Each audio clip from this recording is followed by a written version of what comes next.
ಅಪ್ಪ ಅಮ್ಮ ಮಗನ್ನ ಮನೆಗೆ ಬೈದ್ರು, ಕರೆಕ್ಟಾ? ಏನಕ್ಕೆ ಬೈದ್ರು? ಯಾಕಂದ್ರೆ ಅವನು ಈ ಸಿಗರೇಟ್ ಹೊಡೆಯೋದು, ಆಮೇಲೆ ಕಾಲೇಜಲ್ಲಿ ಚೆನ್ನಾಗಿ ಮಾರ್ಕ್ಸ್ ತೆಗಿತಿಲ್ಲ, ನನ್ನ ಮಗ ಯಾಕೆ ಹಿಂಗೆ ಕೆಟ್ಟೋದ ಅಂತ ಬೈದ್ರು. ಬೈದಿದ್ದು ಸರಿನಾ ತಪ್ಪ? ಸರಿ. ಒಂದೇ ಸರಿ ತಾನೇ ಸೇರಿದ್ದು, ಏನು ಡೈಲಿ ಸೇರ್ತಿದ್ದ ನಾನು? ಇಲ್ಲ 1 ವರ್ಷ ಸೇರ್ಬಿಡ್ತೀನಿ ಸಾಕು, ಮುಂದೆ ವರ್ಷ ಕಾಲೇಜ್ ಅಥವಾ ಕೆಲಸಕ್ಕೆ ಸೇರಿದ್ಮೇಲೆ ಬಿಟ್ಬಿಡ್ತೀನಿ ಅಂತಂತಾನೆ. ಸೊ ಇದು ಸರಿನಾ ತಪ್ಪ?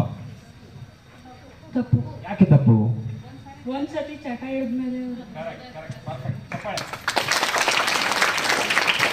ಸೊ ಇದು ಅಭ್ಯಾಸ ಅನ್ನೋದೇನಿದೆ, ಅವನು ಮನೆಯಲ್ಲಿ ಅಪ್ಪ ಅಮ್ಮ ಕಣ್ಣೀರು ಹಾಕಿದ್ ನೋಡ್ದ, ಚೆನ್ನಾಗಿ ಓದ್ಬೇಕು ಅಂತ ಪಣ ತೊಟ್ಟ, ಓದ್ದ, 1 ವರ್ಷ 2 ವರ್ಷ ಓದ್ದ, MBBS ಮುಗಿಸ್ದ, ಒಂದು ಒಳ್ಳೆ ಹಾಸ್ಪಿಟಲ್ ಅಲ್ಲಿ ಡಾಕ್ಟರ್ ಆಗಿ, ಗಮನ ಇಟ್ಟು ಕೇಳಿ, ಡಾಕ್ಟರ್ ಆಗಿ ಕೆಲಸಕ್ಕೂ ಸೇರ್ಕೊಂಡ. ಆದ್ರೆ ಅವನ್ ಚಟ ಇನ್ನೂ ಬಿಟ್ಟಿಲ್ಲ. ಯಾಕೆ ಹೇಳಿ?